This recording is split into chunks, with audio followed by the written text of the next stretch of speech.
Hello friends, welcome to Tanuja's cooking creation channel. আশা করি আপনারা সবাই ভালো আছেন। আজকে আমি আপনাদেরকে ঢেঁড়স এবং আলু দিয়ে খুব মজাদার একটা রেসিপি তৈরি করে দেখাবো। আর এই রেসিপিটা দেখার জন্য আমার পুরোটা ভিডিও দেখুন, স্কিপ না করে।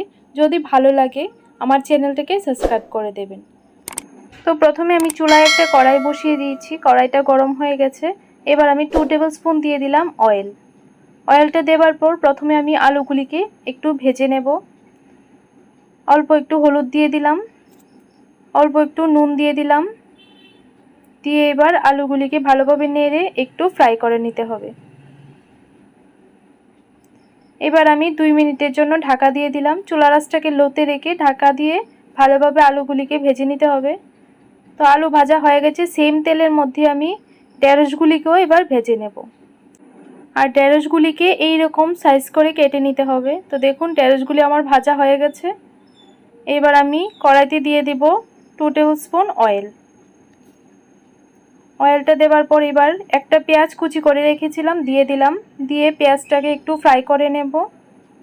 তারপর দিয়ে দিচ্ছি আদা এবং রসুন বাটা, এখানে 1 টেবিল স্পুন, 1/2 টেবিল স্পুন দিয়ে দিলাম হলুদ গুঁড়ো। এবার নেড়ে ভালোভাবে মশলাটাকে কষিয়ে নেব। অল্প একটু জল দিয়ে দিচ্ছি, মশলাটা যেন নিচে থেকে না লেগে যায়। আর এই রান্নাটা একদম অল্প তেল মশলাই হয়ে যায়। এবার দিয়ে দেব 1 টিস্পুন লঙ্কা গুঁড়ো, 1/2 টিস্পুন দিয়ে দিলাম ধনে গুঁড়ো, দিয়ে ভালোভাবে মশলাটাকে আবার একটু কষিয়ে নেব।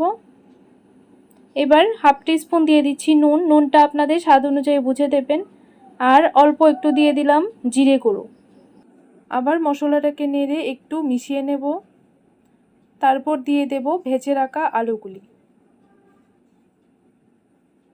সবগুলি আলু আমি এবার দিয়ে দিলাম, দিয়ে একটু নেড়ে আলুর সঙ্গে মশলাটাকে মিশিয়ে নিতে হবে। এবার পরিমাণ মতো দিয়ে দিচ্ছি জল। জলটা আপনাদের পরিমাণ অনুযায়ী বুঝে দেবেন। এবার ভালোভাবে নেড়ে একটু মিশিয়ে নিলাম, তারপর দিয়ে দিলাম ঢেঁড়সগুলি। সো ফ্রেন্ডস, আমার এই রেসিপিটা যদি ভালো লাগে অবশ্যই আমাকে কমেন্ট করে জানাবেন, আর একটা লাইক করতে ভুলবেন না।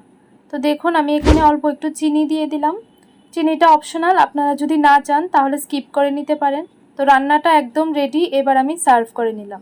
তো আজকের জন্য এতটুকুই। আরেকটা নতুন রেসিপি নিয়ে দেখা হবে আপনাদের সঙ্গে।